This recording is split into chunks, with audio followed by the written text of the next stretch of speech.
नमस्कार साथियों, स्वागत है आपका ऑनलाइन स्टडी ग्रुप में। सामान्य ज्ञान की इस विशेष श्रृंखला के अंतर्गत आज के इस पार्ट में आप लोग परंपरागत सामान्य ज्ञान के प्रश्न देखेंगे। इसके 50 प्रश्न को पर्यावरण पारिस्थितिकी के साथ कंप्लीट करा दिया गया है। आज के इस पार्ट में परंपरागत सामान्य ज्ञान को कंप्लीट करा दिया जाएगा। तो चलिए शुरू करते हैं। इसमें जो अब हम लोग का पार्ट रहेगा ये प्रमुख त्योहार और मेले से है। यहाँ पर पहला प्रश्न पूछ रहा है, किस राज्य में ड्री त्योहार मनाया जाता है? तो आपका सही जवाब क्या होगा? अरुणाचल प्रदेश में, यानी विकल्प आपका बी सही हो जाएगा। याद रखिएगा, ये जो ड्री त्योहार होता है ये अरुणाचल प्रदेश में एक कृषि उत्सव के तौर पे मनाया जाता है और ये 5 जुलाई को मनाया जाता है। ठीक है, यानी यहाँ पर विकल्प बी सही हो जाएगा आपका। अगले प्रश्न की तरफ देखते हैं। अगला प्रश्न पूछ रहा है कि इलाहाबाद में किस वर्ष अगले अर्ध कुंभ का आयोजन किया जाएगा? ये उस समय का प्रश्न था, जब ये प्रश्न बना था तो ये 2019 में उस समय का आंसर था। यहाँ पर एक बात याद रखिएगा, भारत में 4 स्थानों पर कुंभ के मेले लगते हैं, हरिद्वार, प्रयागराज, नासिक और उज्जैन में। और जो इलाहाबाद में लगता है ये संगम पर, जहाँ गंगा, यमुना और सरस्वती का मिलन होता है, यहाँ पर ये कुंभ मेला लगता है। अगला प्रश्न देखिए, यहाँ से दिन और दिवस के प्रश्न है। विश्व रोगी सुरक्षा दिवस कब मनाया जाता है? तो आपका सही जवाब होगा 17 सितंबर को विश्व रोगी सुरक्षा दिवस मनाया जाता है। यहाँ पर विकल्प सी सही हो जाएगा आपका। अब यहाँ पर जरा डिस्क्रिप्शन में देखिए, कुछ अलग अलग और दिवस के बारे में दिया है। 1 सितंबर को राष्ट्रीय पोषण दिवस, 26 अगस्त को महिला समानता दिवस और 15 अगस्त को स्वतंत्रता दिवस मनाया जाता है। ये भी याद रखिएगा। अगला देखिए, निम्नलिखित में से कौन सा अंतर्राष्ट्रीय विकलांग दिवस के मनाया जाता है? तो आपका सही जवाब क्या होगा? यहाँ पर 3 दिसंबर को अंतर्राष्ट्रीय विकलांग दिवस मनाया जाता है। विकल्प बी सही हो जाएगा आपका। यहाँ पर एक बात और याद रखिएगा, संयुक्त राष्ट्र संघ ने 3 दिसंबर 1991 से प्रतिवर्ष अंतर्राष्ट्रीय विकलांग दिवस मनाने की स्वीकृति प्रदान की थी। ये भी बात आप याद रखेंगे। अगला देखिए, विश्व पर्यावरण दिवस कब मनाया जाता है? तो आपका सही जवाब क्या होगा? 5 जून को विश्व पर्यावरण दिवस मनाया जाता है। यहाँ पर आपका विकल्प ए सही हो जाएगा। यहाँ पर आपको एक बात याद रखनी होगी, ये जो 5 जून को विश्व पर्यावरण दिवस मनाया जाता है, ये संयुक्त राष्ट्र के ने जो पर्यावरण के प्रति वैश्विक स्तर पर राजनीतिक और सामाजिक जागृति लाने के लिए 1972 में इस बात को लागू किया था। और जो पहला विश्व पर्यावरण दिवस मनाया गया था वो 5 जून 1974 को। यहाँ पर एक और महत्वपूर्ण बात जो परीक्षाओं में देखकर पूछी जाती है कि विश्व पर्यावरण दिवस 2022 की थीम क्या है? थीम पूछ ली जाती है, तो याद रखिएगा 2022 की थीम क्या है? Only one earth. ठीक है, क्या है? Only one earth. इसका मतलब क्या है? केवल एक पृथ्वी। ठीक है, ये याद रखिएगा आप। अगला देखिए, अगले प्रश्न की तरफ चलते हैं। पूछ रहा है कि प्रतिवर्ष अंतर्राष्ट्रीय जनसंख्या दिवस कब मनाया जाता है? तो आपका सही जवाब होगा 11 जुलाई को अंतर्राष्ट्रीय जनसंख्या दिवस मनाया जाता है। यहाँ पर विकल्प ए सही हो जाएगा। अब यहाँ पर कुछ और है, जैसे 15 अगस्त को स्वतंत्रता दिवस, 31 अक्टूबर को इंदिरा गांधी की पुण्यतिथि है और साथ ही साथ 31 अक्टूबर को राष्ट्रीय एकता दिवस भी मनाया जाता है। ठीक है, सरदार पटेल की स्मृति में। और इसके साथ ही साथ 22 मार्च को विश्व जल दिवस मनाया जाता है। ये काफ़ी पूछे जाने वाला प्रश्न है। अगला है, अंतर्राष्ट्रीय महिला दिवस कब मनाया जाता है? तो आपका सही जवाब होगा 8 मार्च को अंतर्राष्ट्रीय महिला दिवस मनाया जाता है, यानी यहाँ पर विकल्प ए सही हो जाएगा आपका। अगला प्रश्न देखिए, पूछ रहा है कि अंतर्राष्ट्रीय महिला दिवस फिर से रिपीट किया है, तो आपका सही जवाब क्या होगा? 8 मार्च को। यहाँ पर विकल्प सी सही हो जाएगा। पूछ रहा है कि विश्व पर्यावरण दिवस फिर रिपीटेड है, 5 जून को विश्व पर्यावरण दिवस, यानी विकल्प डी सही हो जाएगा। अभी आपने पढ़ा था कि 1972 में संयुक्त राष्ट्र संघ ने स्टॉकहोम, स्वीडन में विश्व भर के देशों में अपना पर्यावरण सम्मेलन आयोजित किया था, जिसमें ये निर्णय लिया गया कि 5 जून को विश्व पर्यावरण दिवस मनाया जाएगा। और याद रखिएगा, इसी सम्मेलन में संयुक्त राष्ट्र पर्यावरण कार्यक्रम यानी UNEP का भी जन्म हुआ और साथ ही साथ पहली बार एक ही पृथ्वी का सिद्धांत भी पारित हुआ था। ठीक है, तो इतनी बातों को आप यहाँ पर याद रखेंगे। एक और महत्वपूर्ण बात जो आपको याद रखनी है कि भारत ने पर्यावरण प्रदूषण को ध्यान में रखते हुए 19 नवंबर 1986 को पर्यावरण संरक्षण अधिनियम लागू किया था, यानी पर्यावरण संरक्षण अधिनियम कब है? 1986। अगला देखिए, पूछ रहा है कि विश्व पर्यावरण दिवस, तो 5 जून को। यहाँ पर विकल्प ए सही हो जाएगा। अगला है कि वैश्विक स्तर पर प्रथम अंतर्राष्ट्रीय योग दिवस कब मनाया गया था? तो याद रखिएगा, प्रथम अंतर्राष्ट्रीय योग दिवस 21 जून 2015 को मनाया गया था, यानी यहाँ पर इस 61 नंबर प्रश्न का सही आंसर क्या हो जाएगा? विकल्प बी सही हो जाएगा। यहाँ पर एक बात याद रखिएगा, 11 दिसंबर 2014 को संयुक्त राष्ट्र ने 177 देशों द्वारा 21 जून को अंतर्राष्ट्रीय योग दिवस मनाने के प्रस्ताव को मंजूरी दी थी। ये भी बात याद रखेंगे। और इस बात के लिए जो इनिशिएटिव है वो भारतीय प्रधानमंत्री नरेंद्र मोदी जी द्वारा अपने भाषण के दौरान किया गया था, जिसको 11 दिसंबर 2014 को मंजूरी मिली। और उसके बाद 21 जून 2015 को पहला अंतर्राष्ट्रीय योग दिवस मनाया गया, जो प्रश्न में पूछा गया था। अगला है, विश्व साक्षरता दिवस कब मनाया जाता है? तो आपका सही जवाब होगा 8 सितंबर को। ठीक है, और यहाँ पर विकल्प डी सही हो जाएगा। अब एक बात यहाँ पर याद रखिएगा, 17 नवंबर 1964 को यूनेस्को ने 8 सितंबर को विश्व साक्षरता दिवस के रूप में घोषित किया था। कब किया था? 17 नवंबर 1964 को। और पहली बार 1966 में विश्व साक्षरता दिवस 8 सितंबर को मनाया गया। इसका उद्देश्य क्या है? व्यक्तिगत, सामुदायिक और सामाजिक रूप से साक्षरता के महत्व पर प्रकाश डालना। जरा सितंबर माह के कुछ अन्य प्रमुख दिवस को देख लीजिए। अंतर्राष्ट्रीय साक्षरता दिवस, अभी आपने पढ़ा 8 सितंबर। राष्ट्रीय शिक्षक दिवस 5 सितंबर को। राष्ट्रीय हिंदी दिवस 14 सितंबर को। अंतर्राष्ट्रीय ओजोन परत संरक्षण दिवस, ये प्रश्न बहुत पूछा जाता है, 16 सितंबर को। अगला देखिए, पूछ रहा है कि विश्व बाघ दिवस यानी वर्ल्ड टाइगर डे कब मनाया जाता है? तो आपका सही जवाब होगा 29 जुलाई को विश्व टाइगर दिवस यानी कि विश्व बाघ दिवस मनाया जाता है। यानी यहाँ पर विकल्प डी सही हो जाएगा। यहाँ पर जरा कुछ बातों को याद रखिए। 2010 में रूस के सेंट पीटर्सबर्ग में बाघ सम्मेलन में 29 जुलाई को अंतर्राष्ट्रीय बाघ दिवस के रूप में मनाने का निर्णय लिया गया। याद रहेगा, 2010 में रूस के सेंट पीटर्सबर्ग में। साथ ही साथ ये भी निर्णय लिया गया कि 2022 तक बाघों की संख्या को दोगुनी बढ़ोतरी करने का लक्ष्य। अगला देखिए, पूछ रहा है कि पृथ्वी ओवरशूट दिवस 2018 कब था? तो ये देखिए, उस समय का तत्कालीन प्रश्न था। ये जो ओवरशूट दिवस है, ये कोई एक निश्चित दिवस नहीं है, ठीक है, ये प्रतिवर्ष अलग अलग डेट पे पड़ता है। यहाँ पर एक बात याद रखिएगा, जो महत्वपूर्ण बात है कि ये ओवरशूट तिथि क्या है। तो याद रखिएगा, ये जो अर्थ ओवरशूट दिवस है, यह तिथि वह तिथि होती है जब किसी दिए हुए वर्ष में मानव की पारिस्थितिकी संसाधन और सेवाओं की मांग उस वर्ष में पृथ्वी द्वारा सृजित उन संसाधनों और सेवाओं से अधिक हो जाए, ठीक है, तो उसको क्या कहते हैं? अर्थ ओवरशूट दिवस, ठीक है, और उसी तिथि को उस वर्ष में मनाया जाता है। अगले प्रश्न की तरफ चल रहे हैं। पूछ रहा है कि निम्नलिखित में से किस देश में 31 अगस्त को स्वतंत्रता दिवस मनाया गया? तो याद रखिएगा, 31 अगस्त को इन तीनों देशों का स्वतंत्रता दिवस मनाया जाता है। किसका किसका? ट्रिनिडाद व टोबैगो, ये 31 अगस्त 1962 में इनको स्वतंत्रता। वहीं अगर मलेशिया की बात करें तो 31 अगस्त 1957 को यूनाइटेड किंगडम से स्वतंत्र हुआ। अगर किर्गिस्तान की बात करें तो 31 अगस्त 1991 को सोवियत संघ से अलग हुआ था, ठीक है। यानी यहाँ पर इन तीनों देशों के स्वतंत्रता दिवस 31 अगस्त को, यानी यहाँ पर विकल्प डी सही हो जाएगा। अगला देखिए, पूछ रहा है कि विश्व वानिकी दिवस कब मनाया जाता है? तो आपका सही जवाब होगा विश्व वानिकी दिवस 21 मार्च को मनाया जाता है। यहाँ पर विकल्प बी सही हो जाएगा। यहाँ पर एक बात याद रखिएगा, 8 मार्च को अंतर्राष्ट्रीय महिला दिवस ये आप पढ़ चुके हैं, और विश्व पर्यावरण दिवस 5 जून को ये भी पढ़ चुके हैं। यहाँ पर आपको विश्व वानिकी दिवस 21 मार्च याद रखना है। अगला है कि वन्य जीव सप्ताह कब मनाया जाता है? तो आपका सही जवाब होगा वन्य जीव सप्ताह 2 से 8 अक्टूबर के बीच में मनाया जाता है, यानी यहाँ पर विकल्प बी सही हो जाएगा आपका आंसर। यहाँ पर एक बात और याद रखिएगा कि जो भारतीय वन्य जीव बोर्ड है, इसके अध्यक्ष कौन होते हैं? तो इसके अध्यक्ष प्रधानमंत्री होते हैं। दूसरी बात कि भारत में वन्य प्राणी सुरक्षा अधिनियम कब? तो ये 1972 में पारित किया गया, ये भी बात याद रखेंगे। और इसके साथ ही साथ ये भी याद रखेंगे कि ये संवर्ती सूची का विषय है, ठीक है। यहाँ 3 बातें महत्वपूर्ण आपको वन्य जीव सप्ताह 2 अक्टूबर से 8 अक्टूबर के अलावा याद रखनी है। भारत में राष्ट्रीय खेल दिवस कब मनाया जाता है? तो आपको सही जवाब क्या होगा? 29 अगस्त को भारत में राष्ट्रीय खेल दिवस मनाया जाता है, यानी यहाँ पर विकल्प सी सही हो जाएगा। यहाँ पर एक बात याद रखिएगा, हॉकी के जादूगर के नाम से जाने जाते हैं मेजर ध्यानचंद जी। इनकी जयंती के अवसर पर 29 अगस्त को राष्ट्रीय खेल दिवस मनाया जाता है। याद रखिएगा, भारत को ओलंपिक खेलों में स्वर्ण पदक 1928, 1932 और 1936 में मेजर ध्यानचंद जी द्वारा दिलाया गया। और यहाँ पर एक बात और याद रखिएगा, इनकी आत्मकथा का नाम है गोल, ठीक है। भारत में राष्ट्रीय खेल दिवस तो अभी आपने पढ़ लिया है 29 अगस्त को, ए ऑप्शन सही होगा। मानवाधिकार दिवस कब मनाया जाता है? तो आपका सही जवाब होगा 10 दिसंबर को मानवाधिकार दिवस, यानी यहाँ पर विकल्प ए सही हो जाएगा आपका। यहाँ पर एक बात और याद रखिएगा, संयुक्त राष्ट्र मानवाधिकार परिषद का गठन कब हुआ था? तो आपका जवाब होगा मार्च 2006 में। और किसके द्वारा किया गया? तो संयुक्त राष्ट्र महासभा द्वारा इसकी स्थापना की गई। इसका मुख्यालय कहाँ पर है संयुक्त राष्ट्र मानवाधिकार परिषद का? तो इसका जवाब होगा जेनेवा में। और अभी आपने दिवस पढ़ लिया, 10 दिसंबर को मनाया जाता है। यहाँ पर एक बात और याद रखिएगा, अक्टूबर माह में ही विश्व दृष्टि दिवस 10 अक्टूबर को मनाया जाता है। अक्टूबर माह में दृष्टि दिवस 10 अक्टूबर को और अंतर्राष्ट्रीय मानवाधिकार दिवस 10 दिसंबर को। अगला प्रश्न है, राष्ट्रीय मतदाता दिवस कब मनाया जाता है? तो आपका सही जवाब होगा 25 जनवरी को राष्ट्रीय मतदाता दिवस मनाया जाता है। यहाँ पर विकल्प बी सही हो जाएगा। अगला देखिए, यहाँ पर एक बात और याद रखिएगा, ये जो थल सेना दिवस है ये 15 जनवरी को मनाया जाता है। तो दोनों बातें याद रखेंगे आप। विश्व जनसंख्या दिवस कब मनाया जाता है? तो आपका सही जवाब होगा 11 जुलाई को विश्व जनसंख्या दिवस मनाया जाता है। यहाँ पर विकल्प सी सही हो जाएगा। अगला है विश्व जनसंख्या दिवस, तो 11 जुलाई को, यहाँ पर विकल्प सी सही हो जाएगा।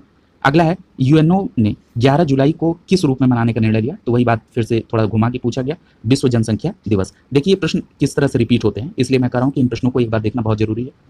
राष्ट्रीय मतदाता दिवस कब मनाया जाता है? तो आपका सही जवाब क्या हो जाएगा? 25 जनवरी को राष्ट्रीय मतदाता दिवस मनाया जाता है, ठीक है। यानी यहाँ पर विकल्प ए सही हो जाएगा। यहाँ पर एक बात और याद रखिएगा, वर्ष 2011 में निर्वाचन आयोग की स्थापना दिवस पर, ठीक है, मतदाता में युवाओं की भागीदारी को बढ़ाने हेतु राष्ट्र हित में इसको कार्यक्रम शुरू किया गया था। राष्ट्रीय मतदाता दिवस 25 जनवरी। अगला देखिए, श्रमिक दिवस कब मनाया जाता है? तो आपका सही जवाब क्या हो जाएगा? 1 मई को श्रमिक दिवस मनाया जाता है। यहाँ पर विकल्प ए सही हो जाएगा आपका। अगला प्रश्न है, संयुक्त राष्ट्र महासभा द्वारा प्रस्तावित प्रस्ताव के अनुसार 24 जनवरी 2019 को पहला कौन सा अंतर्राष्ट्रीय दिवस मनाया गया? तो आपका सही जवाब क्या होगा? पहला शिक्षा अंतर्राष्ट्रीय दिवस मनाया गया। कब मनाया गया ये? तो आपका क्या जवाब होगा? 24 जनवरी 2019 को पहला अंतर्राष्ट्रीय शिक्षा दिवस मनाया गया। ठीक है, ये बात आप याद रखेंगे। यहाँ पर विकल्प बी सही हो जाएगा आपका। यहाँ पर एक बात और याद रखेंगे कि यदि आपसे पूछा जाए कि अंतर्राष्ट्रीय शिक्षा दिवस मनाने की का जो संकल्प है ये कब लिया गया था, तो आपका जवाब होगा 3 दिसंबर 2018 को संयुक्त राष्ट्र महासभा ने यह संकल्प लिया कि 24 जनवरी को अंतर्राष्ट्रीय शिक्षा दिवस मनाया जाएगा और इसी क्रम में संयुक्त राष्ट्र महासभा द्वारा 24 जनवरी 2019 को पहला अंतर्राष्ट्रीय दिवस मनाया गया। ठीक है, ये दोनों बातें आप याद रखेंगे। अगला प्रश्न है, भारत में 30 जनवरी को किस दिवस के रूप में मनाया जाता है? तो आपका सही जवाब होगा शहीद दिवस के तौर पर। यहाँ पर विकल्प बी सही हो जाएगा। याद रखिएगा 30 जनवरी को महात्मा गांधी की पुण्यतिथि है और इसी दिवस को शहीद दिवस के तौर पे मनाया जाता है क्योंकि 30 जनवरी 1948 को नाथूराम गोडसे ने महात्मा गांधी को गोली मारकर हत्या कर दी थी। अगला प्रश्न देखिए, नीचे कुछ महत्वपूर्ण घटनाएं और तिथियां हैं जिन्हें 2018 में मनाया गया था, इनमें कौन सा मिलान सही नहीं है? तो यहाँ पर पहला ऑप्शन देखिए, विश्व रेड क्रॉस दिवस। विश्व रेड क्रॉस दिवस 8 मई को मनाया जाता है। ठीक है, यानी यहाँ पर पहला ही सुमेलित नहीं है, इसलिए 79 का सही जवाब क्या होगा? विकल्प ए, और बाकी सभी सुमेलित हैं, इनको भी आप देख लेंगे। अब यहाँ पर जो 8 मई को विश्व रेड क्रॉस दिवस मनाया जाता है, ये दिवस रेड क्रॉस के संस्थापक और शांति के लिए पहले नोबेल पुरस्कार विजेता हेनरी ड्यूनेंट के जन्मदिवस पर के उपलक्ष्य में मनाया जाता है। कब? 8 मई को। और हेनरी ड्यूनेंट का जन्मदिवस कब था? 8 मई 1828 को।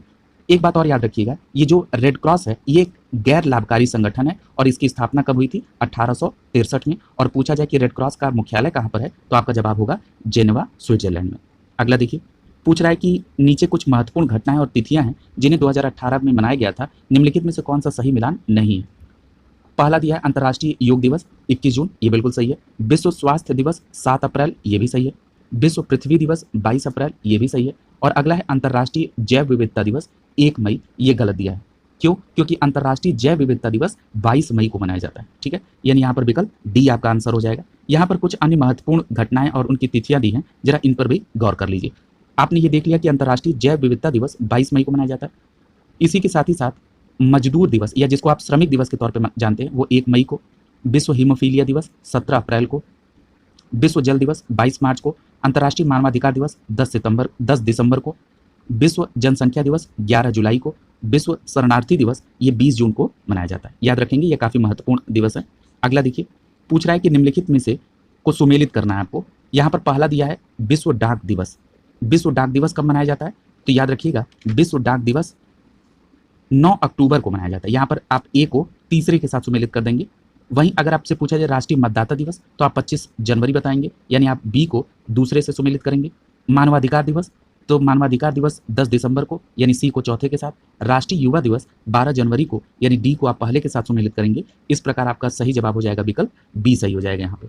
अगला देखिए, पूछ रहा है कि जिस दिन भगत सिंह को फांसी दी गई वह शहीद दिवस के रूप में मनाया जाता है, वो कौन सी तिथि है? तो आपका सही जवाब होगा 23 मार्च। ठीक है, यानी यहाँ पर विकल्प ए सही हो जाएगा आपका। ठीक है, याद रखिएगा अभी पिछले प्रश्न में आपने शहीद दिवस के तौर पर 30 जनवरी को महात्मा गांधी की पुण्यतिथि के तौर पे देखा था। तो ठीक है, तो ये दोनों बातें एक साथ नहीं पूछी जाएंगी, तो ये बातें भी, दोनों बातों को आप याद रखेंगे।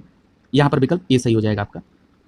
23 मार्च 1931 को भगत सिंह, सुखदेव और राजगुरु को फांसी दी गई थी। अगला प्रश्न है, निम्नलिखित में से किस वर्ष को संयुक्त राष्ट्र द्वारा स्वदेशी भाषाओं का अंतर्राष्ट्रीय वर्ष घोषित किया गया था? तो आपका सही जवाब होगा 2019 को संयुक्त राष्ट्र द्वारा स्वदेशी भाषाओं का अंतर्राष्ट्रीय वर्ष घोषित किया गया था। चूंकि 2019 में ये लोअर 2 री एग्जाम का प्रश्न बना था, तो इसलिए उस समय जो चर्चा में अंतर्राष्ट्रीय वर्ष था वो पूछा गया। अब आपसे इस समय कौन सा वर्ष पूछा जा सकता है? आप लोगों ने करंट में ये पढ़ा होगा कि 2023 को अंतर्राष्ट्रीय मोटे अनाज के तौर पर घोषित किया गया। यानी आपसे अब क्या पूछा जा सकता है कि अंतर्राष्ट्रीय मोटा अनाज वर्ष कब घोषित किया गया? तो आपका सही जवाब क्या होगा? 2023। ये नोट डाउन कर लीजिएगा आप लोग। ये अगला है, देखिए भारत में राष्ट्रीय उपभोक्ता दिवस कब मनाया जाता है? तो आपका सही जवाब क्या होगा? राष्ट्रीय उपभोक्ता दिवस 24 दिसंबर को मनाया जाता है। ठीक है, यानी यहाँ पर आपका विकल्प कौन सा सही हो जाएगा? सी सही हो जाएगा।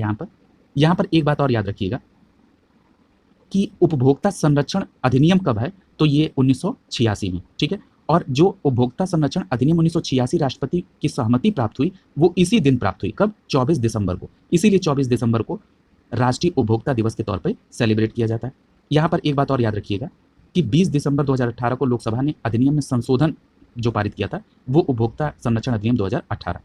यहाँ पर एक और महत्वपूर्ण बात कि यदि पूछा जाए कि विश्व उपभोक्ता अधिकार दिवस कब मनाया जाता है, तो आपका सही जवाब क्या होगा? 15 मार्च। यानी राष्ट्रीय उपभोक्ता अधिकार दिवस 24 दिसंबर को और विश्व उपभोक्ता अधिकार दिवस 15 मार्च को मनाया जाता है। अगला प्रश्न देखिए, पूछ रहा है कि वर्ष 2016 में उत्तर प्रदेश प्रवासी दिवस किस दिन मनाया गया, तो आपका सही जवाब क्या होगा? 4 जनवरी को, ठीक है। ये अलग अलग वर्ष में अलग अलग मनाया जाता है, ठीक है। अगला देखिए, पूछ रहा है कि विश्व पर्यावरण दिवस कब मनाया जाता है, तो आपका सही जवाब होगा विश्व पर्यावरण दिवस 5 जून को मनाया जाता है, ठीक है। यानी यहाँ पर आपका सही जवाब क्या हो जाएगा? विकल्प सी सही हो जाएगा। यहाँ पे ये आप कई बार देख चुके हैं और मैंने आपको ये बताया था कि 2022 में विश्व पर्यावरण दिवस की थीम क्या थी, तो आपका सही जवाब क्या हो जाएगा? ओनली वन अर्थ, यानी केवल एक पृथ्वी, ठीक है। यानी यहाँ पर सी विकल्प सही होगा। अगला देखिए, यहाँ पर 2021 तक का दिया है, लेकिन आपको 2022 का मैंने आपको 2 बार बता दिया है। अगला देखिए, समाज सुधारक एवं रहस्यवादी कवि संत कबीर दास की जयंती कब मनाई गई, तो याद रखिएगा, आपको ये याद रखना चाहिए कि संत कबीर दास की जो जयंती है वो 2 जून को मनाई जाती है। यानी आपका यहाँ पर विकल्प ए सही हो जाएगा। और एक बात और याद रखिएगा कि जो संत कबीर दास थे, उनका जन्म कहाँ हुआ था? बनारस के लहरतारा में। और यदि उनकी कृति पूछी जाए तो उसमें बीजक, सखी और कबीर ग्रंथावली और अकराम सागर, याद रखेंगे, बीजक, साखी, कबीर ग्रंथावली और अकराम सागर। और इनकी जयंती कब मनाई जाती है? 2 जून को। अगला देखिए, अगला प्रश्न प्रसिद्ध पुस्तक और लेखक से संबंधित है। यहाँ पर पहला प्रश्न पूछा जा रहा है कि द टर्बुलेंट ईयर्स 1980 से 1996 किसके द्वारा लिखा गया, तो आपका सही जवाब होगा प्रणब मुखर्जी द्वारा। यानी यहाँ पर विकल्प ए सही हो जाएगा आपका। आगे देखिए, यहाँ पर एक बात और याद रखिएगा, ये द टर्बुलेंट ईयर्स 1980 से 1996 ये भारत के राष्ट्रपति प्रणब मुखर्जी द्वारा लिखा गया। उन्होंने अपने जीवन की इन समय के बीच की घटनाओं का इसमें जिक्र किया है। अगला प्रश्न है, मधुशाला किनकी कृति है, तो आपका सही जवाब होगा मधुशाला हरिवंश राय बच्चन द्वारा लिखी गई। यानी यहाँ पर विकल्प सी सही हो जाएगा आपका। अगला देखिए, यहाँ पर कुछ अन्य रचनाएं और रचनाकार के बारे में दिया गया है। जैसे अगर पूछा जाए कि भारत भारती, तो ये किसका है, तो मैथिली शरण गुप्त द्वारा।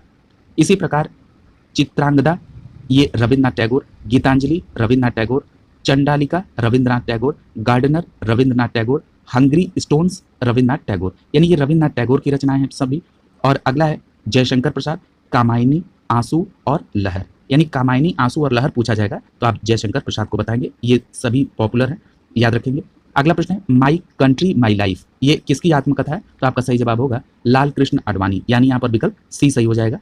यहाँ पर एक बात और याद रखिएगा, यदि पूछा जाए guilty man of the India's partition ये किसकी आत्मकथा है, तो आपका सही जवाब होगा डॉक्टर राम मनोहर लोहिया की आत्मकथा है the guilty man of the India's partition.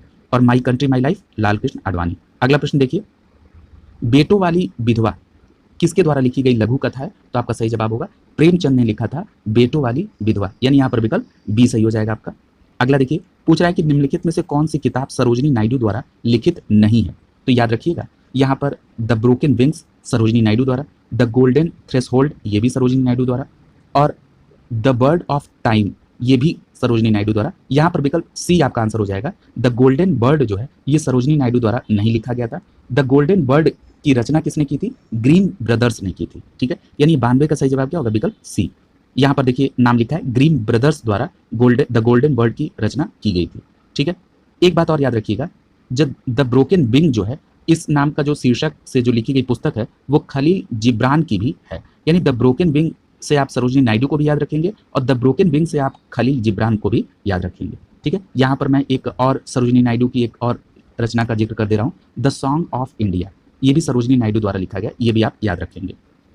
अगला है डॉक्टर ऑफ द ईस्ट ये पुस्तक की लेखिका कौन है, तो आपका सही जवाब होगा बेनजीर भुट्टो। यानी यहाँ पर विकल्प ए सही हो जाएगा।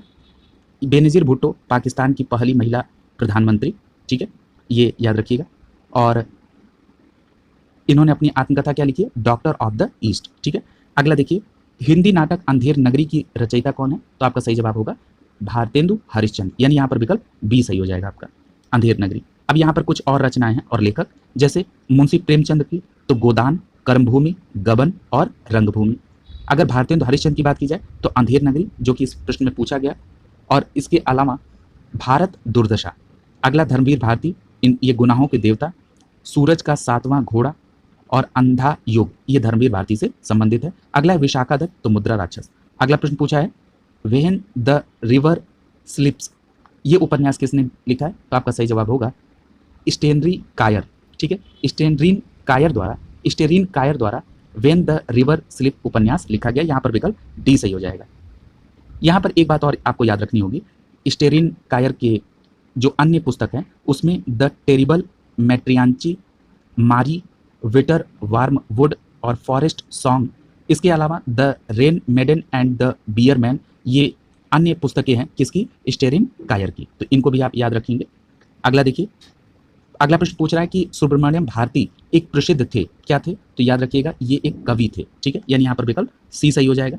याद रखिएगा सुब्रमण्यम भारती एक तमिल कवि थे। ठीक है, और इन्हें महाकवि भरतियार के नाम से भी जाना जाता है। किस नाम से? महाकवि भरतियार। और अगर सुब्रमण्यम भारती की कुछ रचनाओं के बारे में जिक्र करें तो स्वदेश मित्रम, चक्रवर्तिनी, इंडिया, सूर्योदयम, कर्म योगी। ठीक है, अगला देखिए, पूछ रहा है कि ए सुटेबल बॉय पुस्तक के लेखक कौन है? तो आपका सही जवाब होगा विक्रम सेठ, यानी यहाँ पर विकल्प ए सही हो जाएगा। विक्रम सेठ ने द सुटेबल बॉय लिखी थी। याद रखिएगा भारत के सर्वोच्च न्यायालय की पहली महिला मुख्य न्यायाधीश लीला सेठ की ये पुत्र हैं। कौन? विक्रम सेठ, जिन्होंने द सुटेबल बॉय लिखी थी। अगर इनके द्वारा कुछ लिखे गए अन्य उपन्यास को देखें तो द गोल्डन गेट 1986 और एन इक्वल म्यूजिक ये 1999 में, और अगला है टू लाइव्स, ये भी किसके द्वारा लिखा गया? तो ये विक्रम सेठ के द्वारा लिखे गए 3 अन्य उपन्यास हैं, इनको भी आप याद रखेंगे। अगला देखिए, पूछ रहा है कि the test of my life की पुस्तक कौन है? पुस्तक के लेखक कौन है? तो आपका सही जवाब होगा युवराज सिंह, यानी यहाँ पर विकल्प ए सही हो जाएगा। ठीक है, अगला देखिए, पूछ रहा है कि माई ट्रूथ नाम की पुस्तक किसके द्वारा लिखी गई? तो आपका सही जवाब होगा इंदिरा गांधी के द्वारा। ठीक है, यानी माई ट्रूथ नामक पुस्तक की लेखिका कौन है? इंदिरा गांधी। ये भारत की पहली महिला प्रधानमंत्री और 1971 में जिन्हें भारत रत्न प्रदान किया गया। अगला प्रश्न है नेम सेक पुस्तक की रचयिता कौन है? तो नेम सेक पुस्तक की रचयिता कौन है? झुम्पा लाहिरी, यानी यहाँ पर विकल्प बी सही हो जाएगा। झुम्पा लाहिरी ने नेम सेक लिखा था। अगला देखिए, मिट्टी की बारात नामक कविता संग्रह के लेखक कौन है? तो आपका सही जवाब होगा शिव मंगल सिंह सुमन ने मिट्टी की बारात नामक कविता संग्रह लिखा है। यहाँ पर विकल्प बी सही हो जाएगा आपका। यहाँ जरा शिव मंगल सिंह सुमन के बारे में जान लीजिए कि जिन्होंने मिट्टी की बारात लिखी थी, इनका जन्म उत्तर प्रदेश के उन्नाव में हुआ था। और एक और महत्वपूर्ण बात कि इनकी रचना के लिए 1974 में इन्हें साहित्य अकादमी पुरस्कार से भी सम्मानित किया गया था। यहाँ पर कुछ अन्य पुस्तक और उनसे संबंधित लेखक हैं, उनको भी देख लीजिए। अश्वघोष बुद्धचरित, बाणभट्ट ने कादम्बरी, सूरदास ने सूरसागर साहित्य लहरी, शूद्रक द्वारा मृच्छकटिकम, रविंद्रनाथ टैगोर द्वारा गीतांजलि, प्रेमचंद ने गोदान, गबन, रंगभूमि और कर्मभूमि, वहीं सुमित्रानंदन पंत ने चितंबरा, रामधारी सिंह दिनकर ने उर्वशी, कुरुक्षेत्र, महादेवी वर्मा ने यामा और सूर्यकांत त्रिपाठी निराला ने अनामिका की रचना की। अगला प्रश्न देखिए, लॉर्ड ऑफ द फ्लाइंस पुस्तक के लेखक कौन है? तो आपका सही जवाब क्या हो जाएगा? विकल्प बी विलियम गोल्डिंग, ये लॉर्ड ऑफ द फ्लाइंग पुस्तक के लेखक है। यहाँ पर विकल्प बी सही हो जाएगा आपका। अगला देखिए, ये जो लॉर्ड ऑफ द फ्लाइंग है, ये इसको मक्खियों के भगवान, ये विलियम गोल्डिंग द्वारा 1954 में लिखा गया उपन्यास है। यहाँ पर अगर बात की जाए, विल जेबब नामक एक दुष्ट यहूदी देवता का शाब्दिक अनुवाद है जो फिलिस्तीन के एक्रोन शहर में पूजा जाता था। अगला देखिए, गीत गोविंद पुस्तक के लेखक कौन है? तो आपका सही जवाब हो जाएगा जयदेव, यानी यहाँ पर विकल्प डी सही हो जाएगा। यहाँ एक बात याद रखिएगा, जो गीत गोविंद जयदेव द्वारा रचना की गई, इसमें कृष्ण और गोपी और राधाओं के वियोग से संबंधित ज़्यादा विवरण दिया गया है। अगला देखिए, पूछा है कि रीबूटिंग गवर्नमेंट पुस्तक के लेखक कौन है? तो याद रखिएगा रीबूटिंग गवर्नमेंट पुस्तक के लेखक नंदन नीलेकनी है, यानी यहाँ पर विकल्प बी सही हो जाएगा। यहाँ पर एक बात याद रखिएगा, ये जो नंदन नीलेकनी द्वारा रिबूटिंग गवर्नमेंट पुस्तक लिखी गई, ये पूर्व में UIDAI यानी भारतीय विशिष्ट पहचान प्राधिकरण के पूर्व अध्यक्ष भी रह चुके हैं। ठीक है, तो ये भी बात याद रखिएगा। अगला देखिए, अतीत के चलचित्र की किस पुस्तक के लेखक कौन है? तो आपका सही जवाब क्या हो जाएगा? अतीत के चलचित्र महादेवी वर्मा, यहाँ पर विकल्प डी सही हो जाएगा। अतीत के चलचित्र महादेवी वर्मा द्वारा लिखा गया। ठीक है, अगला देखिए, द पोस्ट अमेरिकन वर्ल्ड नामक पुस्तक के लेखक कौन है? तो आपका सही जवाब हो जाएगा फरीद जाकरिया। ये फरीद जकारिया जो है, ये इनके द्वारा द पोस्ट अमेरिकन वर्ल्ड की रचना की गई थी। फरीद जकारिया, यहाँ पर विकल्प सी सही हो जाएगा। ये जो फरीद जकारिया है, ये अमेरिकी पत्रकार हैं जिन्होंने द पोस्ट अमेरिकन वर्ल्ड की लिखी है। अगला देखिए, पूछ रहा है कि असंगत मैच की पहचान करें। ठीक है, तो अब यहाँ पर देखिए आशा और इतिहास के बीच, ये किसके द्वारा लिखी गई? तो विल क्लिंटन। अगला है पक्षी और जानवर, मार्क ट्वेन, ये भी सही है। ब्लैक होल और बेबी यूनिवर्सिटी, स्टीफन हॉकिंस, ये भी सही है। अगला पूछा जा रहा है कि ब्रोकन विंग, इंदिरा गांधी, गलत है। अभी आपने पढ़ा है ब्रोकन विंग किसके द्वारा लिखी गई है, तो आपका सही जवाब क्या हो जाएगा? सरोजनी नायडू। ठीक है, यानी यहाँ पर विकल्प डी आपका आंसर हो जाएगा। ठीक है, अगला देखिए, सरोजनी नायडू के बारे में अभी आपने पढ़ा था। सरोजनी नायडू की कुछ और रचनाएं कौन सी हैं? The golden threshold, the bird of time और द सॉन्ग ऑफ इंडिया, जिसको मैंने आपको अलग से नोट भी कराया था। अगला देखिए, पुरस्कार पूछ रहा है कि पहले भारतीय जिन्होंने ग्रैमी जीवन पर्यंत उपाधि प्राप्त की थी, तो आपका सही जवाब होगा यहाँ पर विकल्प सी सही हो जाएगा, पंडित रविशंकर, यानी यहाँ पर विकल्प सी सही हो जाएगा। अब ये पंडित रविशंकर कौन थे? ये एक महान सितार वादक थे। ठीक है, जो ये पहले भारतीय थे जिन्हें ग्रैमी जीवन पर्यंत उपाधि मिली थी, यानी Grammy life time achievement award पाने वाले पहले भारतीय कौन थे? रविशंकर। इनका जन्म अगर पूछा जाए तो इनका जन्म 1920 में बनारस में हुआ था, ये बात याद रखेंगे। और एक और महत्वपूर्ण बात कि रविशंकर को 3 ग्रैमी पुरस्कार मिल चुके हैं। इन्हें रैमन मैग्सेसे पुरस्कार भी मिला है, पद्म भूषण, पद्म विभूषण और भारत रत्न पुरस्कार भी किसको मिल चुका है? पंडित रविशंकर, जो कि सितार वादक है। और इनकी मृत्यु 92 वर्ष की अवस्था में 11 दिसंबर 2012 को हुई थी और जन्म कब हुआ था? 1920 को, बनारस। अगला देखिए, पूछ रहा है निम्नलिखित में से किसने उसी विषय में 2 नोबेल पुरस्कार प्राप्त किए? तो यहाँ पर आपका सही जवाब क्या होगा? जॉन बर्दीन। यहाँ पर देखिए कंफ्यूज मत होइएगा, मैडम क्यूरी को लेके, मैडम क्यूरी को लेके उसी विषय में 2 नोबेल नहीं मिला है, इनको भी 2 नोबेल मिला है, लेकिन एक मिला है इनको भौतिक में और दूसरा मिला है रसायन में। जबकि आप अगर जॉन बर्दीन की बात करेंगे तो जॉन बर्दीन ये अमेरिकी भौतिक शास्त्री हैं और इनको भौतिक विज्ञान में, ठीक है, ये नोबेल पुरस्कार मिला था। ठीक है, तो यहाँ पर विकल्प सी सही हो जाएगा। देखिए यहाँ पर दिया है कि 1956 और 1972 में भौतिक विज्ञान के क्षेत्र में जॉन बर्दीन को मिला था ये नोबेल पुरस्कार, और वहीं मैडम क्यूरी को 2 नोबेल पुरस्कार, एक भौतिक और दूसरे रसायन के क्षेत्र में। अगला देखिए, पूछ रहा है निम्नलिखित में से किसने विभिन्न विषयों में 2 नोबेल पुरस्कार प्राप्त किया? तो यहाँ पर आपका सही जवाब हो जाएगा मैडम क्यूरी। ठीक है, यानी मैडम क्यूरी को एक बार भौतिक में, और भौतिक में जो नोबेल पुरस्कार मिला था वो 2003 में इनके पति पियरे क्यूरी के साथ भौतिक रेडियो सक्रियता पर इन्होंने, और 2011 में रसायन शास्त्र में शुद्ध रेडियम की खोज के लिए नोबेल पुरस्कार मिला था। अगला देखिए, अगला पूछा जा रहा है कि ध्यानचंद पुरस्कार में कितना नगद इनाम मिलता है? तो आपका सही जवाब क्या हो जाएगा? उस समय जब ये प्रश्न बना था तो उस समय 5 लाख था, वर्तमान में ध्यानचंद पुरस्कार में 25 लाख रुपए मिलता है, ये बात आप याद। अगला प्रश्न है, भारत सरकार द्वारा दिया जाने वाला तीसरा उच्चतम नागरिक पुरस्कार कौन सा है? तो आपका सही जवाब होगा पद्म भूषण, यानी यहाँ पर विकल्प सी सही हो जाएगा। एक बात याद रखिएगा, भारत सरकार द्वारा दिया जाने वाला जो सर्वोच्च नागरिक पुरस्कार होता है वो होता है भारत रत्न। उसके बाद नागरिक क्षेत्र में पद्म पुरस्कार दिया जाता है। अब इस पद्म पुरस्कार में जो 3 श्रेणियां होती हैं, पहली होती है पद्म विभूषण, दूसरा होता है पद्म भूषण और तीसरा होता है पद्म श्री। ये पहले सर्वोच्च नागरिक सम्मान के बाद यही इनका 3 क्रम होता है। ठीक है, तो आपने देखा पहला भारत रत्न, दूसरा पद्म विभूषण, तीसरा पद्म भूषण जो प्रश्न में पूछा है, और चौथा क्या हो जाएगा? पद्मश्री। ये याद रखेंगे, ये 1954 से। और एक बात और याद रखिएगा, जो पद्म पुरस्कार मिलता है ये कला, साहित्य, शिक्षा, विज्ञान एवं टेक्नोलॉजी, खेल और चिकित्सा के क्षेत्र में उल्लेखनीय काम करने वालों को प्रदान किया जाता है। अगला प्रश्न है, प्रत्येक वर्ष कितने नोबेल पुरस्कार दिए जाते हैं? तो याद रखिएगा यहाँ पर आपका विकल्प क्या सही हो जाएगा? 6। ठीक है, यानी यहाँ पर विकल्प डी सही हो जाएगा।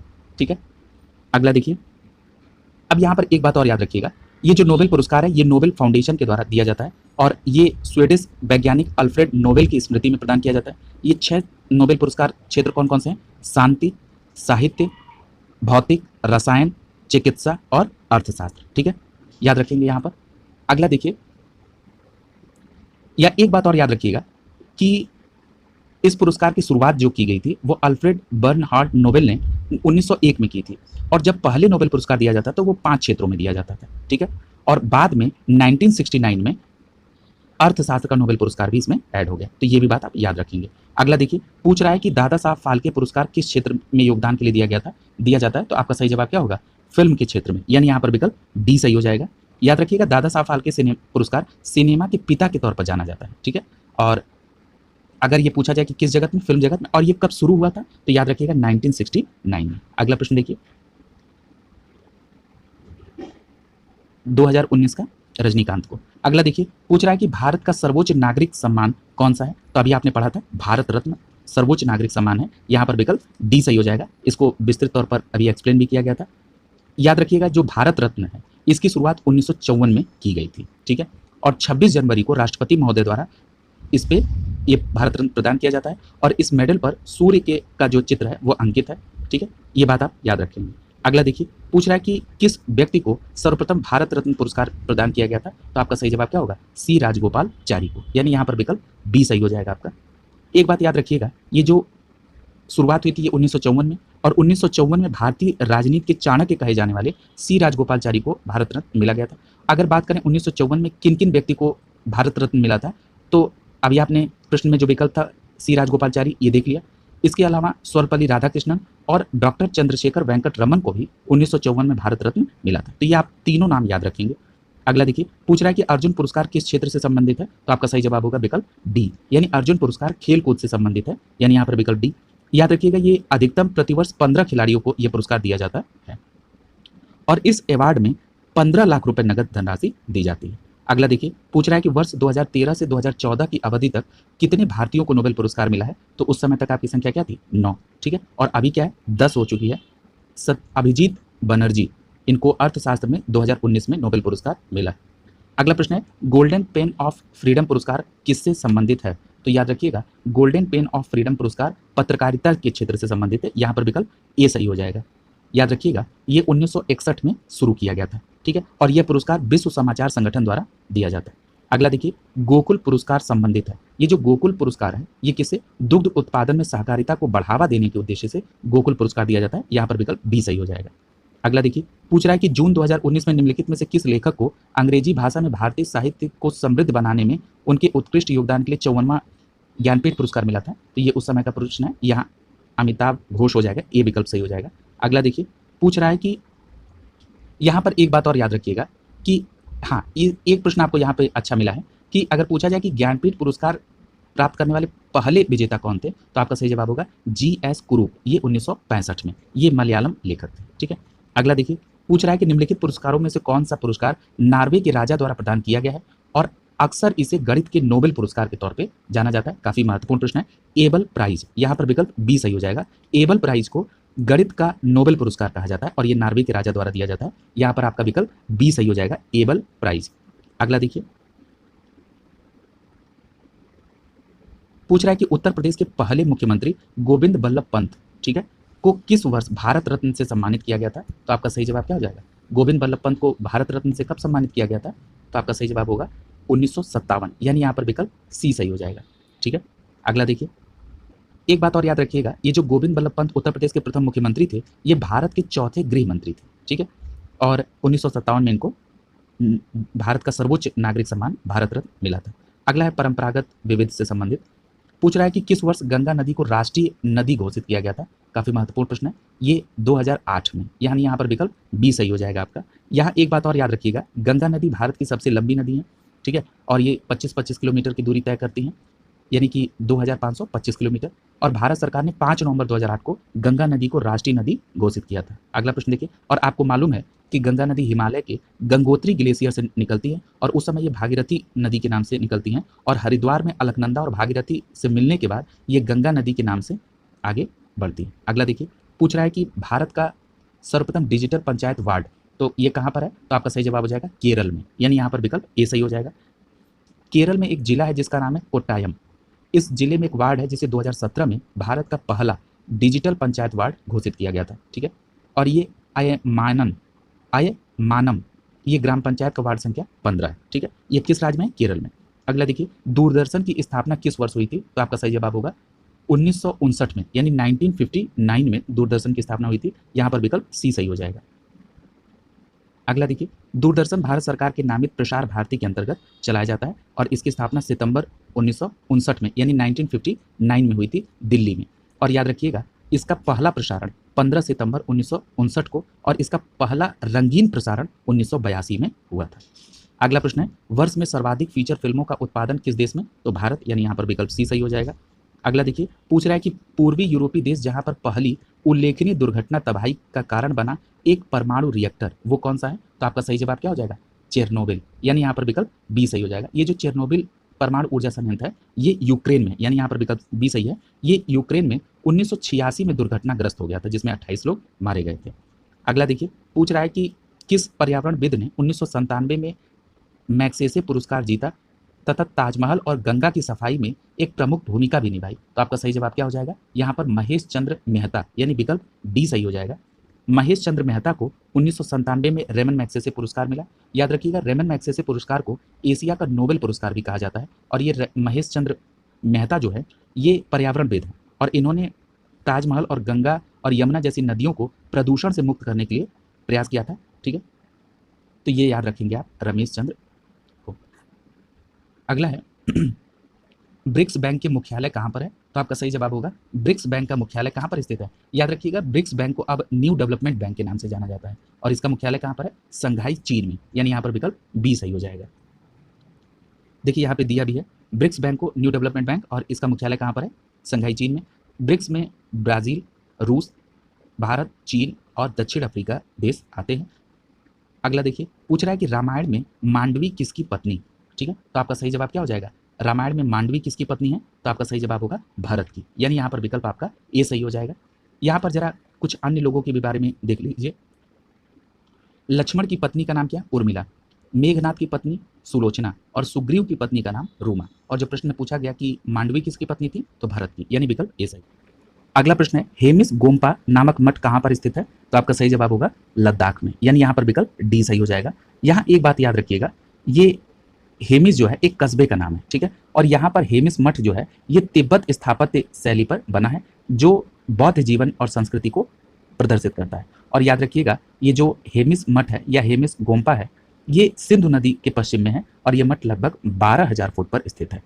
अगला देखिए, पूछ रहा है कि प्राचीन काल में मध्य प्रदेश के कतिपय साड़ी बुनकर लंबे नाखून रखते थे तथा उनमें चीरा लगाते थे ताकि धागों को मोड़कर बढ़िया किस्म की साड़ी बना सकें। ये साड़ियाँ क्या कहलाती हैं? मेन ये पूछना चाह रहा था कि जो मध्य प्रदेश में साड़ी है वो किस साड़ी को, तो वो चंदेरी कहा जाता है। यहाँ पर विकल्प ए सही हो जाएगा। ठीक है, अगला देखिए, पूछ रहा है सबरीमाला मंदिर में पूजा के लिए प्रसूति महिलाओं को अनुमति देने का निर्णय किसके द्वारा किया गया? तो आपका सही जवाब होगा सर्वोच्च न्यायालय, यानी यहाँ पर विकल्प डी सही हो जाएगा। ये 28 सितंबर 2018 को 5 न्यायाधीशों की संविधान पीठ ने 4-1 से ये बहुमत से निर्णय लिया था। ठीक है, और ये वाद क्या था, किसके बीच में था? Indian young lawyers association and Kerala राज्य। अगला प्रश्न देखिए, अगला प्रश्न है पूछ रहा है कि निम्नलिखित में से किस राज्य में बहिनी दरबार समाचार पत्र महिलाओं द्वारा और महिलाओं के लिए प्रकाशित होता है? तो आपका सही जवाब होगा मध्य प्रदेश, यहाँ पर विकल्प डी सही हो जाएगा। यहाँ एक बात याद रखिएगा, ये जो बहिनी दरबार नामक समाचार पत्र है ये मध्य प्रदेश के रीवा जिले में एक तहसील है, जावा तहसील, उसमें एक डाभोरा ब्लॉक है, उसमें वहाँ से 2008 में ये प्रकाशित हो रहा है। ये हस्तलिखित मासिक समाचार पत्र है जो कि बघेली बोली में प्रकाशित होता है और महिलाओं के द्वारा और महिलाओं के लिए। अगला देखिए, निम्नलिखित में से कौन सा युग्म सही ढंग से सुमेलित नहीं है? ठीक है, तो यहाँ पर देखिए पहला दिया पुराने पत्रों का एक समूह, तो ये पंडित जवाहरलाल नेहरू, ये सही है। अगला दिया समय का संक्षिप्त इतिहास, तो ये स्टीफन हॉकिंस द्वारा आते हैं, यहाँ पर विकल्प बी आपका आंसर हो जाएगा, ये सही सुमेलित नहीं है। अगला देखिए a midsummer night's dream, ये विलियम शेक्सपियर द्वारा। राजनीतिक अर्थव्यवस्था की आलोचना में योगदान, तो ये कार्ल मार्क्स द्वारा, ये सही है, यहाँ पर विकल्प बी आपका आंसर हो जाएगा, समय का संक्षिप्त इतिहास स्टीफन हॉकिंस द्वारा। अगला देखिए, यहाँ देखिए सबका नाम दिया। अगला कह रहा है कि निम्नलिखित में से किस संस्थान को प्रथम आईआईटी के रूप में स्थापित किया गया? तो आपका सही जवाब क्या हो जाएगा? यहाँ पर विकल्प सी आईआईटी खड़गपुर को। ठीक है, याद रखिएगा भारत में कुल 23 आईआईटी हैं जिसमें आईआईटी खड़गपुर यानी जो पश्चिम बंगाल में है इसे 1951 में भारत सरकार द्वारा स्थापित किया गया। ठीक है, और 2019 में आईआईटी खड़गपुर को इंस्टीट्यूट ऑफ एमिनेंस का भी दर्जा मिला। अगला देखिए, पूछ रहा है कि बहुजन हिताय बहुजन सुखाय निम्नलिखित में से राष्ट्रीय संस्थान का संस्कृत आधारित आदर्श वाक्य है? किसका आदर्श वाक्य है? तो यहाँ पर ये दो विकल्प, हाँ, ऑल इंडिया रेडियो, यहाँ पर विकल्प सी सही हो जाएगा। याद रखिएगा, ऑल इंडिया रेडियो का आदर्श वाक्य क्या है? बहुजन हिताय बहुजन सुखाय, और ये 8 जून 1936 को ऑल इंडिया रेडियो अस्तित्व में आया था। ये भी बात आप याद रखेंगे, कब? 8 जून 1936 को। अगला पूछ रहा है कि गुरु अंगद देव पशु चिकित्सा और पशु विज्ञान विश्वविद्यालय पंजाब के किस शहर में है? तो आपका सही जवाब क्या हो जाएगा? लुधियाना में, यानी यहाँ पर विकल्प बी सही हो जाएगा। अगला देखिए, पूछ रहा है कि रविन्द्रनाथ टैगोर द्वारा लिखी गई कविता अमार सोनार बांग्ला के संदर्भ में निम्नलिखित में से कौन सा कथन सही है? यहाँ सही पूछ रहा है, तो ये देखिए यहाँ पर विकल्प बी देखिए, इस कविता को बाद में बांग्लादेश ने अपने राष्ट्रगान के तौर पर अपनाया, ये बात बिल्कुल सही है, यहाँ पर विकल्प बी सही हो जाएगा। याद रखिएगा, अगर रविन्द्रनाथ टैगोर जी के बारे में देखा जाए तो ये भारतीय लेखक, कवि और चित्रकार भी थे। इनका जन्म कोलकाता में 7 मई 1861 को हुआ था। अगर आप रविन्द्रनाथ टैगोर की रचनाओं को देखें तो गीतांजलि, गोरा, घरे बहिरे, जनगण मन, अमार सोनार बांग्ला, नौका डूबी, रविंद्र संगीत, ठीक है, याद रखिएगा। और यहाँ पर पूछा गया अमार सोनार बांग्ला तो जो बांग्लादेश का राष्ट्रगान बना, और जनगण मन जो भारत का राष्ट्रगान के तौर पर 24 जनवरी 1950 को अपनाया गया, ठीक है। और याद रखिएगा इनकी रचना जो गीतांजलि है, इनके लिए इनको 1913 में प्रथम भारतीय के रूप में साहित्य का नोबेल मिला था। ये भी प्रश्न कई बार पूछा गया, ईयर भी याद रखेंगे। अगला देखिए, ऑक्सफोर्ड और कैम्ब्रिज नामक दो प्रसिद्ध विश्वविद्यालय निम्नलिखित में से किस देश में स्थित हैं? तो आपका सही जवाब क्या हो जाएगा? यूनाइटेड किंगडम यानी इंग्लैंड में, विकल्प सी सही हो जाएगा। याद रखिएगा ये जो ऑक्सफोर्ड विश्वविद्यालय, इसकी स्थापना 1096 ईस्वी में, और इसका आदर्श वाक्य क्या है? प्रभु मेरा प्रकाश है। और कैम्ब्रिज विश्वविद्यालय की स्थापना 1209 में हुई थी। ये भी बात याद रखेंगे आप। अगला देखिए, पूछ रहा है कि वह कौन से कवि और संत हैं जिन्होंने रामायण का एक दूसरा संस्करण रामचरितमानस लिखा था? बहुत अच्छा प्रश्न है। यहाँ पर विकल्प डी सही हो जाएगा, तुलसीदास। यहाँ जरा विस्तार से समझिए, तुलसीदास ने रामायण का दूसरा संस्करण रामचरितमानस लिखा था। यदि आपसे पूछा जाए कि रामायण का पहला संस्करण, तो महर्षि वाल्मीकि द्वारा लिखा गया। अब जरा इन दोनों में अंतर देख लीजिए।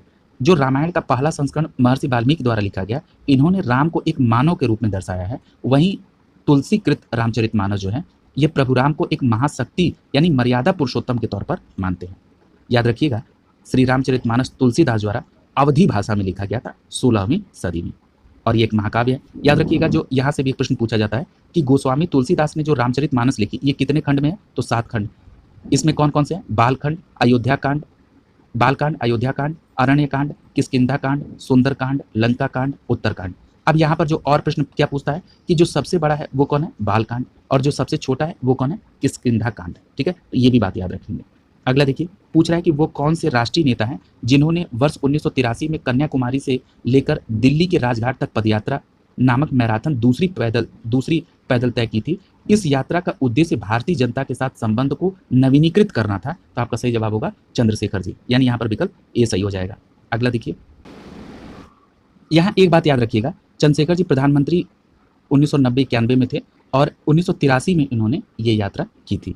अगला देखिए, पूछ रहा है कि भारत का कौन सा शहर प्रसिद्ध फलकनुमा पैलेस का घर है? ठीक है, तो याद रखिएगा, ये जो फलकनुमा पैलेस का घर है, ये कहाँ पर है? तो ये आपका सही जवाब हो जाएगा हैदराबाद, ठीक है।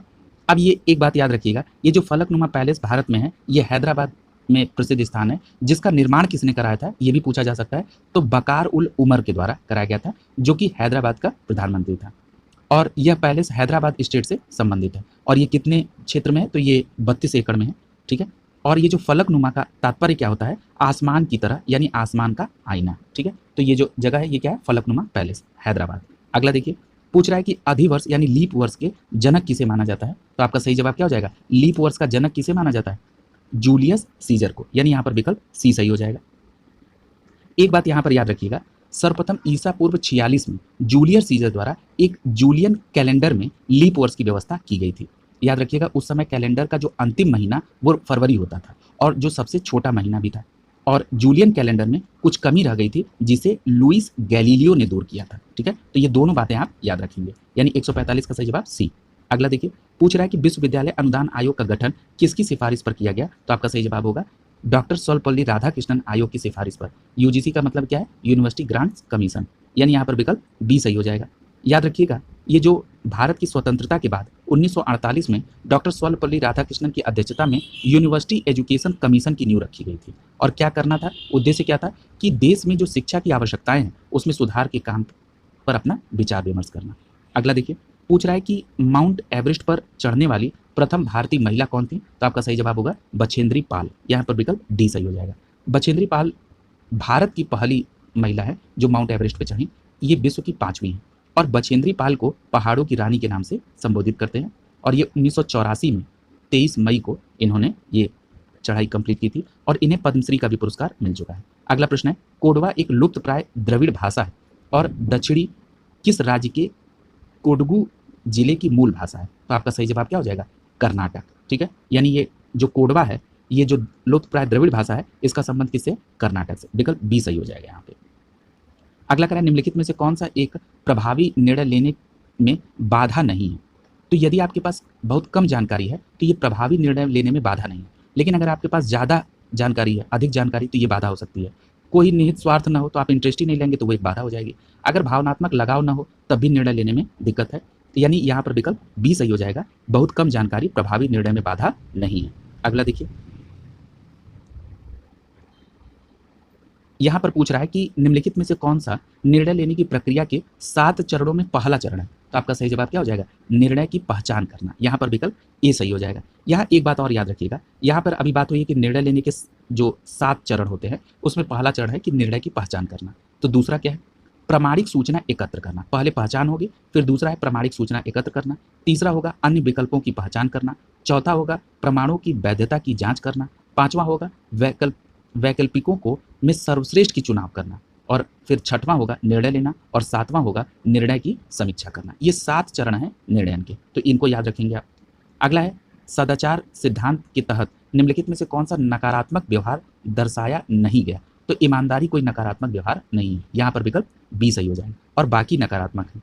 अगला देखिए, पूछ रहा है कि अगर काम में आपकी गलती के कारण संगठन को नुकसान होता है तो आपका बेहतर दृष्टिकोण क्या होना चाहिए। तो यहाँ पर आप विकल्प सी देखिए, लिखा है कि जिम्मेदारी लेना और इसे बड़ी समस्या बनने से पहले हल करना। ठीक है, तो ये बिल्कुल सही विकल्प है, सी आंसर सही है। अगला देखिए, पूछ रहा है स्टैच्यू ऑफ यूनिटी के किसके प्रति श्रद्धांजलि है। तो आपका सही जवाब क्या हो जाएगा? विकल्प बी सही हो जाएगा, statue of unity Sardar Vallabh भाई पटेल से। ठीक है, और ये कहाँ पर है? तो ये गुजरात में है, नर्मदा नदी के तट पर, और ये एकता की मूर्ति है, और ये 182 मीटर है, जो कि विश्व की सबसे ऊंची मूर्ति है। अगला देखिए, पूछ रहा है कि जब आप व्यावसायिक रूप से किसी से मिलते हैं तो निम्नलिखित में से कौन सी चीज़ आपके परिचय में शामिल नहीं होनी चाहिए।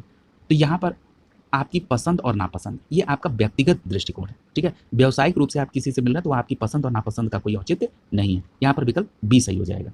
अगला देखिए, पूछ रहा है कि छाती पर तिर्यक बाहें किस बात का द्योतक है। तो आपका सही जवाब क्या हो जाएगा? विकल्प डी।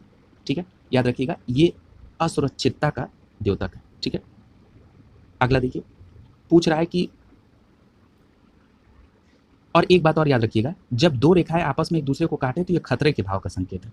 अगला पूछा है दिसंबर 1984 में भोपाल गैस आपदा, ये जो भोपाल गैस त्रासदी आई थी, इसमें निम्नलिखित में से किस गैस का रिसाव हुआ था। तो आपका सही जवाब क्या हो जाएगा? मिथाइल आइसोसाइनाइड, यानी यहाँ पर विकल्प ए सही हो जाएगा। भोपाल गैस त्रासदी में जो कि दिसंबर 1984 में हुआ था, इसमें मिसाइल आइसोसाइनाइड का रिसाव हुआ था।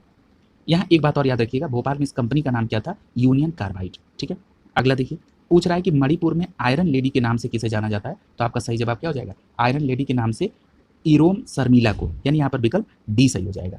ठीक है, अब यहाँ जरा इरोम शर्मिला का पूरा नाम क्या है? इरोम चानू शर्मिला। ठीक है, अब ये आयरन लेडी के नाम से मणिपुर में जानी जाती हैं। ये मणिपुर की मानवाधिकार कार्यकर्ता हैं, और इन्होंने पूर्वोत्तर राज्य में लागू सशस्त्र बल विशेष शक्ति अधिनियम 1958 को हटाने के लिए 16 वर्षों तक भूख हड़ताल किया, 2000 से लेके सन 2016 तक। और एक और महत्वपूर्ण बात कि इन्होंने अपनी भूख हड़ताल जो है 2 नवंबर 2002 को मणिपुर की इम्फाल से प्रारंभ किया था, और इसमें कहा कि असम राइफल के जवानों के हाथों जब 10 बेगुनाहे मारे गए थे, उसके बाद इन्होंने ये बात ये किया था। इसीलिए इनको इतने लंबे समय तक, इतने लंबे वर्षों तक हड़ताल करने के कारण इनको आयरन लेडी के नाम से जाना जाता है। किसको? इरोम चानू शर्मिला को। अगला देखिए, पूछ रहा है कि ऑपरेशन संकट मोचन किससे संबंधित है। तो आपका सही जवाब हो जाएगा विकल्प बी। दक्षिण सूडान से भारतीयों को सुरक्षित लाने के लिए ऑपरेशन संकट मोचन चलाया गया था। अगला देखिए, पूछ रहा है इनमें से कौन सा नेपाल के प्रथम महिला राष्ट्रपति। तो याद रखिएगा, नेपाल की पहली महिला राष्ट्रपति विद्या देवी भंडारी, यानी विकल्प बी सही हो जाएगा।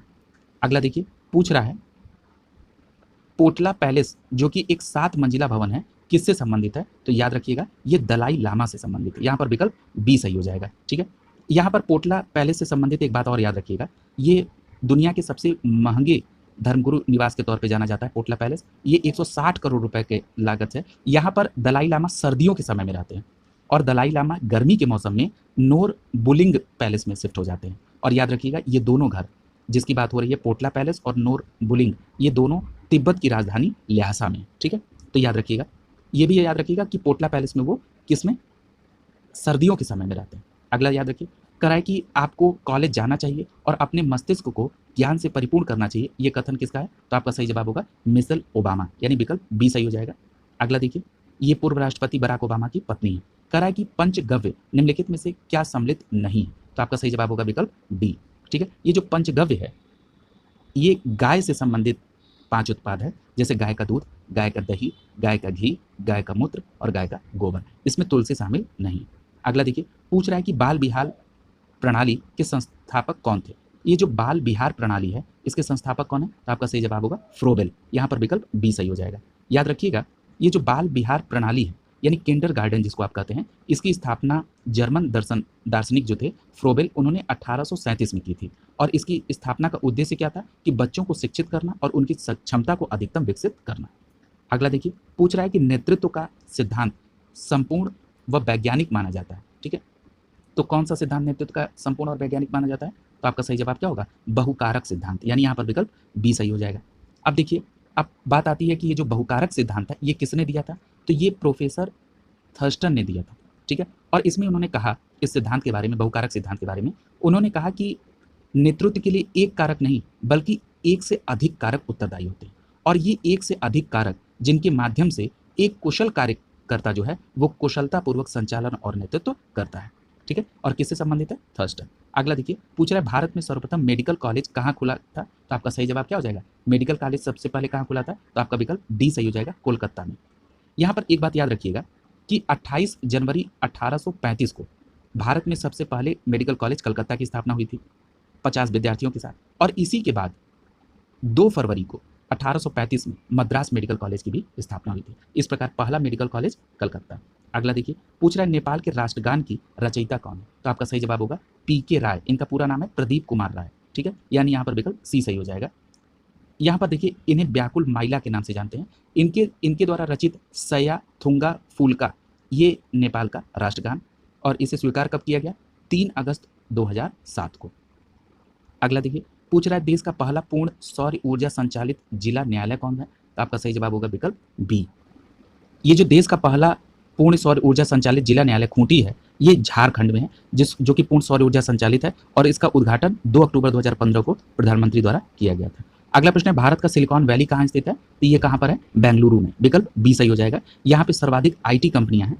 अगला देखिए, पूछ रहा है कि किस पूर्व प्रधानमंत्री को शांति पुरुष यानी मैन ऑफ पीस के नाम से भी जाना जाता है, तो आपका सही जवाब क्या हो जाएगा, लाल बहादुर शास्त्री। विकल्प बी सही हो जाएगा। याद रखिएगा, लाल बहादुर शास्त्री को शांति पुरुष और जवाहरलाल नेहरू को चाचा के उपनाम से जाना जाता है। अगला पूछ रहा है निम्नलिखित में से किसके साथ स्कूली बच्चों के नियमित पारस्परिक क्रिया के द्वारा केरल मॉडल आसपास की समस्याओं का समाधान करने में मदद करता है, तो याद रखिएगा स्कूली बच्चों को पुलिस के साथ पारस्परिक क्रिया करा के ये केरल मॉडल जो समस्याएं उनके समाधान को करता है, यानी यहाँ पर विकल्प बी सही हो जाएगा आपका। अगला देखिए, पूछ रहा है कि विश्व के कितने देशों में मतदान अनिवार्य है, तो आपका सही जवाब होगा 33, यानी यहाँ पर विकल्प डी सही हो जाएगा। 33 देशों में मतदान अनिवार्य है। अगला प्रश्न पूछ रहा है कि उत्तरी ध्रुव पर पहुंचने वाली पहली महिला कौन, तो आपका सही जवाब क्या होगा, श्रीमती कारोलाइन मिकेल्सन। ठीक है, श्रीमती कारोलाइन मिकेल्सन जो है ये उत्तरी ध्रुव पर पहुंचने वाली पहली महिला, यानी यहाँ पर विकल्प बी सही हो जाएगा। याद रखिएगा, आपको पता है कि बछेंद्री पाल भारत की पहली महिला हैं जो माउंट एवरेस्ट पे चढ़ी थी, और ये विश्व की 5वीं है। यहाँ पर एक नाम आप देख रहे हैं विकल्प सी में लिखा है फ्रान फिप्पस। ये जो फ्रान फिप्पस हैं ये दक्षिणी ध्रुव पर पहुंचने वाली पहली महिला है। ठीक है, और जो प्रश्न में पूछा गया है 172 में, तो इसका सही जवाब क्या हो जाएगा, विकल्प बी कारोलाइन मिकेल्सन ये उत्तरी ध्रुव पर पहले पहुंचने वाली महिला है। अगला देखिए, पूछ रहा है कि संकल्प प्रदान अभियान किसके द्वारा आरंभ किया गया, तो आपका सही जवाब क्या होगा, बिल गेट्स के द्वारा, यानी संकल्प प्रदान अभियान बिल गेट्स, यानी विकल्प ए सही हो जाएगा। अगला देखिए, पूछ रहा है कि उत्तर प्रदेश राज्य के सबसे कम उम्र के मुख्यमंत्री कौन है, तो आपका सही जवाब क्या होगा, अखिलेश यादव, यहाँ विकल्प ए सही हो जाएगा। आपको पता है कि गोविंद बल्लभ पंत उत्तर प्रदेश के पहले मुख्यमंत्री हैं। इसी प्रकार विश्वनाथ प्रताप सिंह उत्तर प्रदेश के मुख्यमंत्री जो आगे चल के प्रधानमंत्री पद पे आसीन हुए, ये भी याद रखेंगे। राष्ट्रीय पुलिस अकादमी कहाँ पर स्थित है, तो आपका सही जवाब होगा राष्ट्रीय पुलिस अकादमी हैदराबाद में है, यहाँ पर विकल्प ए सही हो जाएगा। याद रखिएगा, ये जो राष्ट्रीय पुलिस अकादमी है इसकी स्थापना 15 सितंबर 1948 को हुई थी। यहाँ IPS अधिकारियों के लिए पुलिस विषयों पर पाठ्यक्रम संचालन करने के लिए उस्मानिया विश्वविद्यालय से संबद्ध भी है। ठीक है, ये भी बात याद रखिएगा। अगला प्रश्न है हमारे राज्य यानी उत्तर प्रदेश में 1090 को किस नाम से जाना जाता है, तो आपका सही जवाब होगा वुमेन पावर लाइन, यहाँ पर विकल्प सी सही हो जाएगा। याद रखिएगा, आप हड़बड़ाहट में वुमेन हेल्प लाइन नहीं क्लिक करेंगे, वुमेन पावर लाइन आपका सही जवाब होगा 1090, यहाँ पर विकल्प सी सही हो जाएगा। अगला देखिए, पूछ रहा है कि भारत का प्रथम चल पुलिस थाना कहाँ पर कार्यरत है, तो आपका सही जवाब होगा होशियारपुर, यानी यहाँ पर विकल्प ए सही हो जाएगा। ये होशियारपुर पंजाब में है। ठीक है, और इसके द्वारा ये थाना नागरिकों को उनके दरवाजे पर सेवा प्रदान करता है। अगला प्रश्न है तरला दलाल किस रूप में प्रसिद्ध हैं? तो ये पाक कला विशेषज्ञ, यानी यहाँ पर आपका विकल्प ए सही हो जाएगा। ठीक है, यहाँ पर एक चीज़ और जान लीजिए कि जो तरला दलाल हैं ये भारत की एक प्रख्यात भोजन लेखिका और रसोइया थी, और भोजन कला विशेषज्ञ को पाक कला विशेषज्ञ भी कहते हैं, और ये तरला दलाल से संबंध है। अगला देखिए, पूछ रहा है भारतीय सशस्त्र सेना द्वारा पाकिस्तान से हाजी पीर की लड़ाई किस वर्ष लड़ी गई थी? तो आपका सही जवाब क्या हो जाएगा? हाजी पीर की लड़ाई 1965 में लड़ी गई थी। यहाँ पर विकल्प सी सही हो जाएगा आपका। याद रखिएगा, उस समय भारत के प्रधानमंत्री लाल बहादुर शास्त्री थे, जिनकी ताशगंज उज्बेकिस्तान समझौता 1966 के बाद मृत्यु हो गई थी। ठीक है, ये दोनों बातें याद रखेंगे आप। अगला देखिए, पूछ रहा है कि अंटार्कटिका में भारत का नया बेस है जिसे 2015 में अधिकृत किया गया, जिसका निर्माण 134 जहाजरानी कंटेनरों से किया गया। तो आपका सही जवाब क्या हो जाएगा उस नए का? भारती। ठीक है, यानी अंटार्कटिका में जो भारत का नया बेस बना 2015 में जो अधिकृत हुआ, उसका नाम है भारती। यहाँ पर विकल्प डी सही हो जाएगा। एक बात और आपको यहाँ पर याद रखना होगा, ये जो अंटार्कटिका है ये महाद्वीप दक्षिणी ध्रुव में है। ठीक है, और ये सबसे ठंडा महाद्वीप है, और इसे श्वेत महाद्वीप के नाम से भी जाना जाता है। ठीक है, और एक महत्वपूर्ण बात याद रखिएगा कि भारत का जो यहाँ पर तीसरा जो अनुसंधान केंद्र है वो है भारती। इसके पूर्व में 2 और अनुसंधान केंद्र हैं, वो कौन सा है? दक्षिण गंगोत्री और मैत्री। ठीक है, ये भी बात याद रखेंगे आप। और एक और महत्वपूर्ण बात कि ओजोन विकिरण की प्रक्रिया की खोज सबसे पहले इसी महाद्वीप पर 1985 में हुई थी। ठीक है, तो ये भी बात आप याद रखेंगे। इस प्रकार आपका आज जो परंपरागत सामान्य ज्ञान है, इनसे जो जुड़े पूर्व में प्रश्न आए हैं, विस्तृत व्याख्या के साथ आप लोगों ने कंप्लीट किया। आज ये यहीं पर फिनिश हुआ। कल एक नए टॉपिक के साथ आपसे मुलाकात होगी। शुभकामनाओं के साथ आप सभी का बहुत बहुत धन्यवाद।